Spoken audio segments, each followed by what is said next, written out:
Hi, everybody. This is Susan Michaud, a graduate of Proofread Anywhere. This is my granddaughter, Avalon, and we are in the Colorado Rockies. The guys are cutting wood for us for the winter. So that's the chainsaw you hear in the background. It's always been a dream of my husband and mine to live in the mountains, and because of Proofread Anywhere, we can do that. And I have been proofreading for our little Gazette in town. I've done fiction and nonfiction, and I just finished a very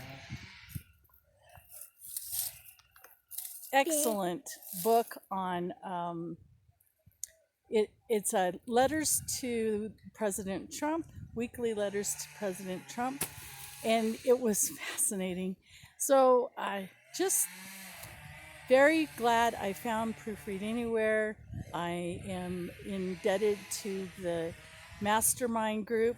I paid the extra to get certified. I'm in the self-publishing school rolodex. I am, for just graduating in end of February, I am very pleased and very happy to be there. And so God bless all of you, and I hope that you enjoy as much success as I have.